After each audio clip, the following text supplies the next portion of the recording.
Quand le mal n'a plus besoin de se cacher, c'est que le monde est déjà prêt à l'accueillir. Il existe des vérités si dérangeantes qu'elles ne sont jamais enseignées, jamais proclamées, seulement murmurées à travers les siècles. Des vérités qui parlent de forces invisibles, patientes, organisées, et surtout déjà à l'œuvre. Car pendant que l'humanité se divise, doute, s'épuise et se distrait, quelque chose avance, silencieusement, méthodiquement, inexorablement. Ce que vous allez entendre dans cette vidéo n'est ni un simple récit, ni une théorie lancée dans le vide. C'est une plongée profonde au cœur des 3 pouvoirs du mal que les anciens textes, les traditions interdites et certaines prophéties convergentes annoncent comme les maîtres absolus des derniers jours. 3 forces différentes, mais parfaitement coordonnées. 3 dominations qui ne s'imposent pas par la guerre frontale, mais par l'esprit, la peur et la soumission volontaire. Au fil de ce récit, nous allons remonter aux origines oubliées de ces puissances, comprendre comment elles se sont installées dans notre monde moderne, comment elles manipulent les masses, sans jamais apparaître, et surtout pourquoi presque personne ne les voit venir. Chaque partie vous révélera une couche plus sombre, plus troublante, jusqu'à un point où la frontière entre mythe, religion, géopolitique et réalité deviendra dangereusement floue. Si vous sentez que quelque chose ne tourne plus rond dans ce monde, si vous avez parfois l'impression que tout est orchestré selon un plan qui vous échappe, alors restez jusqu'à la fin. Et si ce type de contenu vous pousse à réfléchir, à questionner, à ouvrir les yeux, pensez à vous abonner, à aimer la vidéo et à activer la cloche. Non pas par habitude, mais parce que ce qui vient mérite d'être suivi et compris. Le plus grand triomphe du mal n'est pas de détruire l'homme, mais de lui faire aimer ses chaînes.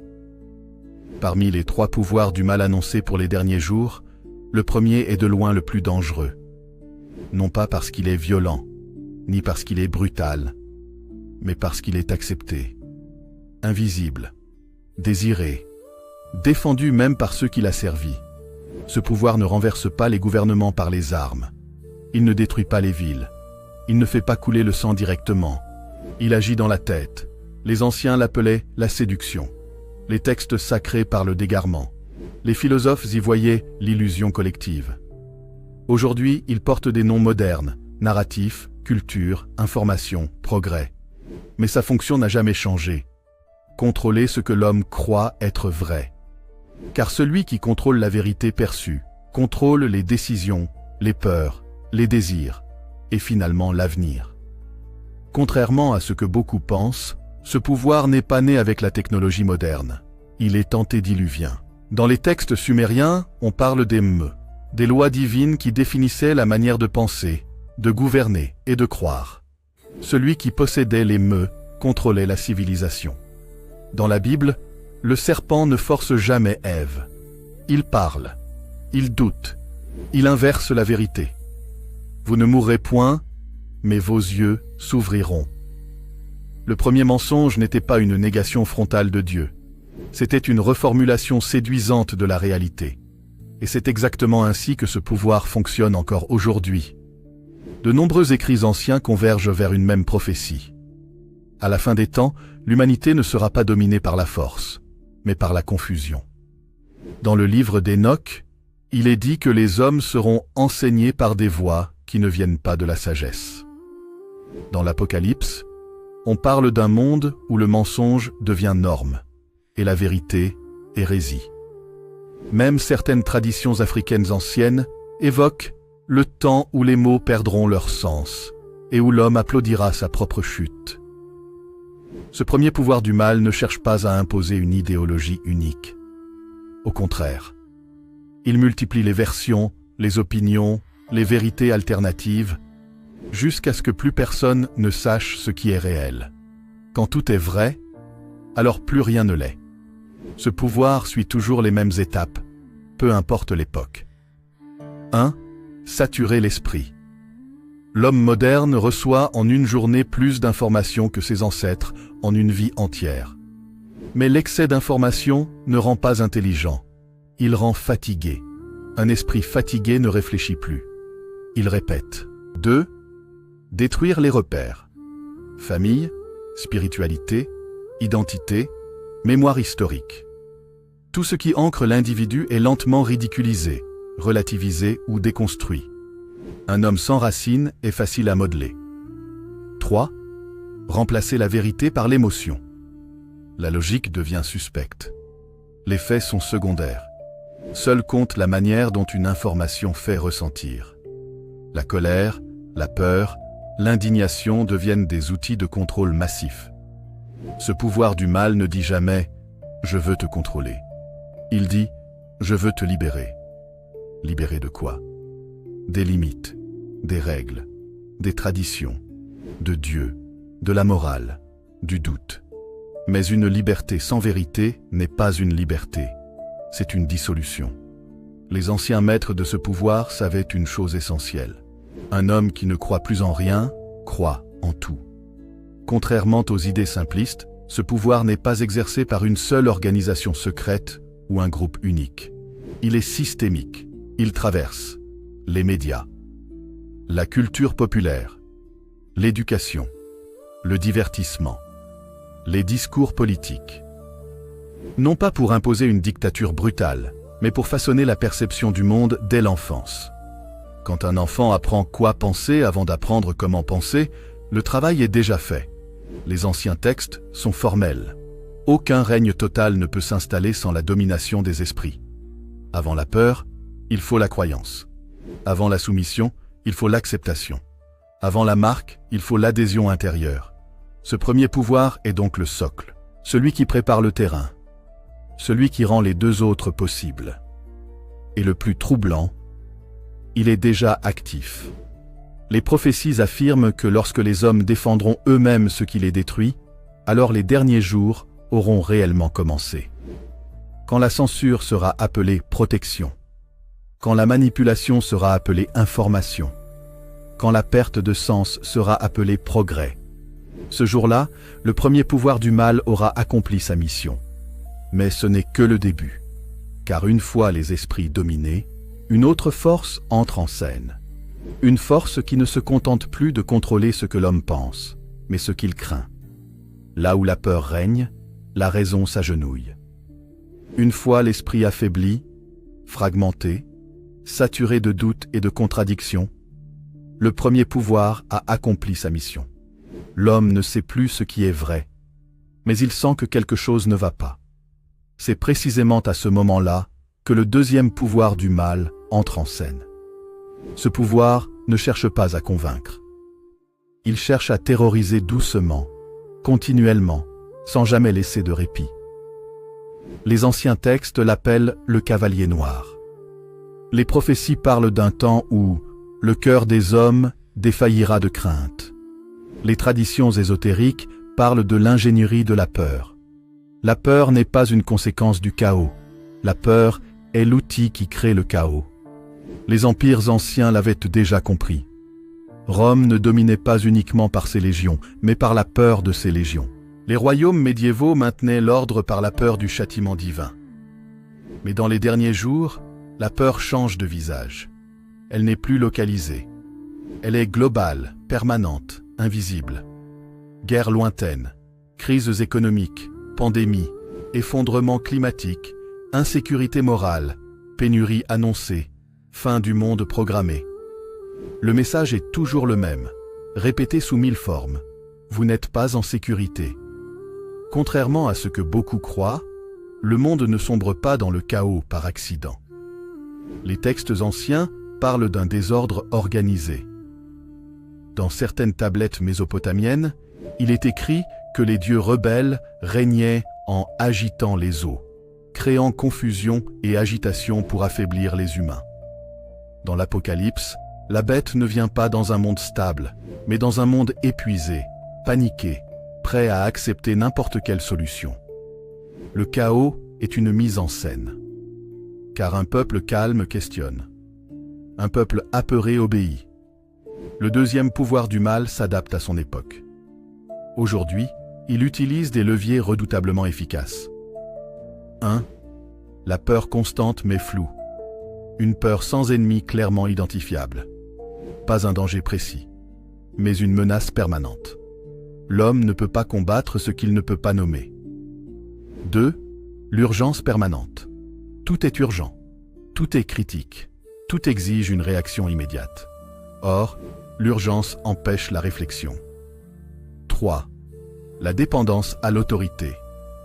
Face à la peur, l'homme cherche un sauveur, un guide, une structure forte, et il est prêt à céder ses libertés, en échange d'un sentiment de sécurité. De nombreuses traditions s'accordent sur un point troublant. À la fin des temps, la peur ne sera plus une émotion passagère, mais un état permanent. Les nations seront dans l'angoisse, les hommes se cacheront, la terre tremblera et les cœurs aussi.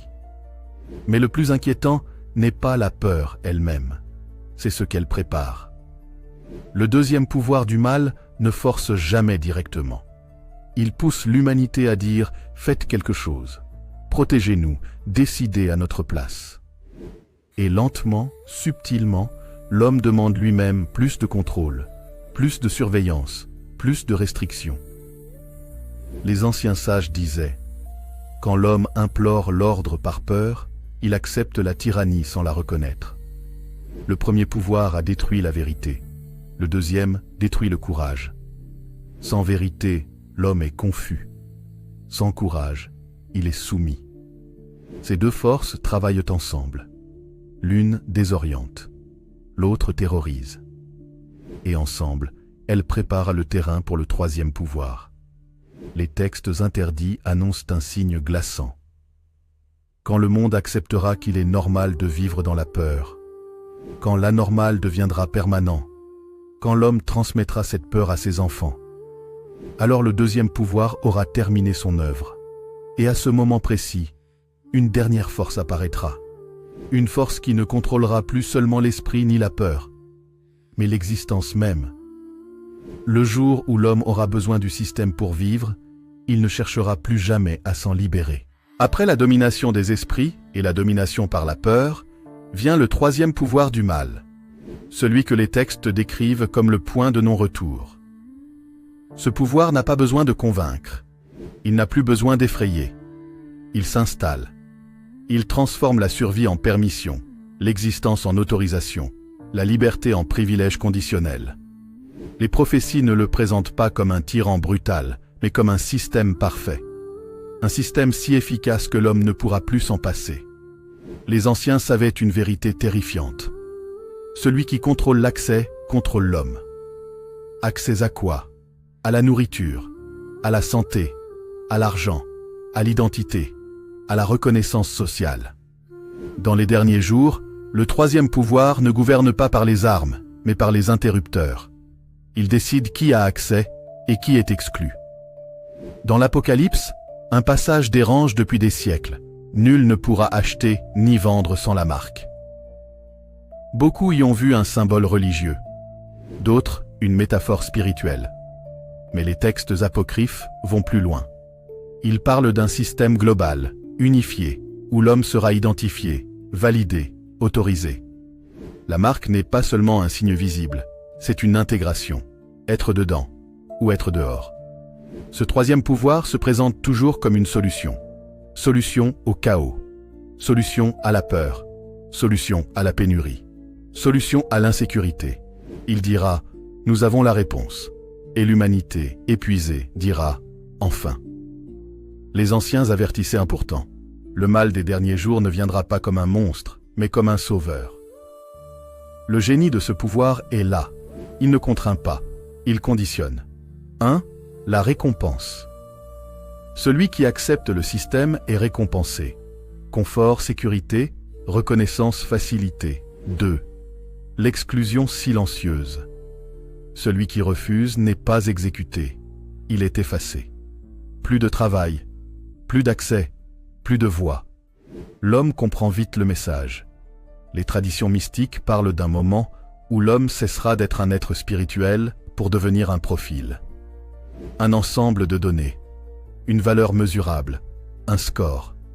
Ce n'est plus ce que tu es qui compte, mais ce que le système dit que tu es. Et le plus troublant? Beaucoup applaudiront. Rien n'est laissé au hasard. Le premier pouvoir a détruit la vérité. Le deuxième a détruit le courage. Le troisième détruit la liberté. Ensemble, ils forment une trinité sombre. Un esprit confus, un cœur apeuré, une dépendance totale. Un homme parfaitement contrôlable. Contrairement à ce que beaucoup croient, les prophéties ne disent pas que tout le monde tombera. Elles parlent d'un choix. Un choix douloureux, un choix coûteux, un choix qui séparera l'humanité. Certains préféreront perdre le monde plutôt que leur âme. Ce troisième pouvoir révèle la vérité ultime de l'homme, ce qu'il est prêt à sacrifier pour continuer à vivre confortablement. Les textes anciens affirment que le troisième pouvoir sera pleinement actif lorsque l'homme ne pourra plus vivre sans le système. Le refus deviendra suspect. L'obéissance sera appelée responsabilité. Ce jour-là, la domination sera totale, non parce qu'elle est imposée, mais parce qu'elle est désirée. Il reste pourtant une dernière révélation. Car certaines prophéties parlent d'une faille, d'un point faible, d'un secret que ces trois pouvoirs ne peuvent pas contrôler. Même dans les ténèbres les plus profondes, une étincelle peut rallumer le monde.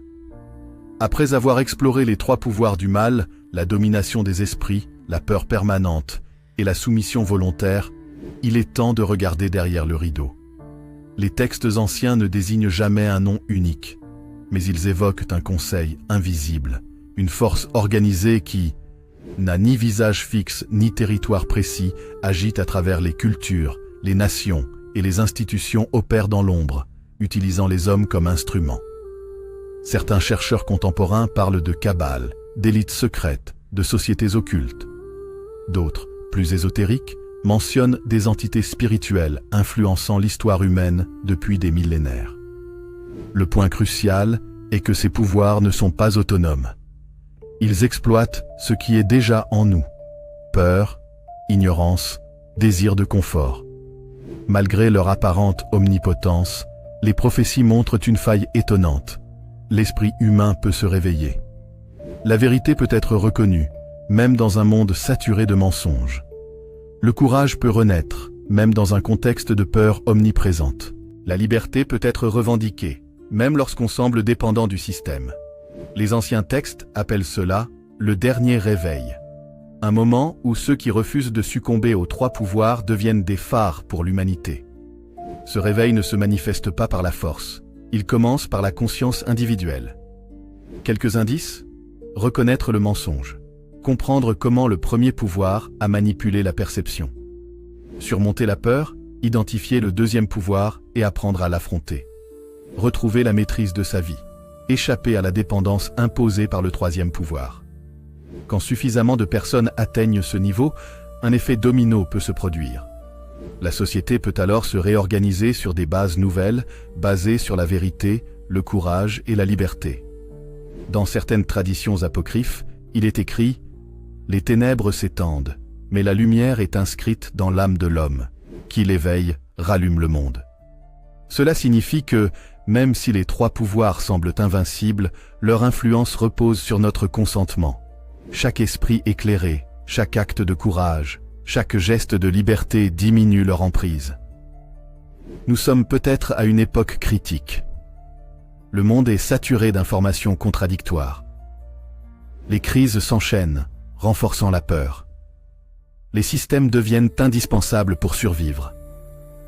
Mais cela ne veut pas dire que tout est perdu. Au contraire, cela signifie que la responsabilité de l'humanité est plus grande que jamais. Chaque individu peut choisir de continuer à vivre sous l'emprise inconsciente de ses pouvoirs, ou de se réveiller, comprendre le mécanisme et reprendre son pouvoir. Les anciens sages ont laissé des indices pour détecter les trois pouvoirs à l'œuvre. Mensonges répétés comme vérité absolue, premier pouvoir. Peur constante et manipulation émotionnelle. Deuxième pouvoir. Dépendance au système, perte de contrôle sur sa propre vie. Troisième pouvoir. Reconnaître ces signes est le premier pas vers la liberté consciente. Ce récit n'est pas seulement informatif. Il est un appel à l'éveil. Interrogez tout ce qu'on vous présente comme vérité. Ne laissez pas la peur dicter vos choix. Reprenez le contrôle de votre vie et de vos décisions. C'est dans cette conscience que réside le vrai pouvoir de l'homme. Pas dans les chaînes imposées par ces forces invisibles, mais dans le choix de ne plus les accepter. Merci d'avoir suivi ce voyage fascinant et mystérieux jusqu'au bout. Vous venez de plonger dans l'univers des 3 pouvoirs du mal. Un monde où vérité, peur et dépendance s'entrelacent pour façonner le destin de l'humanité. Ce récit n'a pas pour but de semer la peur, mais de réveiller les consciences, de vous inviter à réfléchir et à observer le monde avec un regard plus vigilant. Votre curiosité et votre attention sont précieuses, et je vous en remercie sincèrement. Si cette vidéo vous a captivé, inspiré ou fait réfléchir, n'hésitez pas à liker, vous abonner à la chaîne et activer la cloche pour ne rien manquer des prochains contenus mystérieux et révélateurs. Ensemble, continuons à explorer ce que peu osent révéler.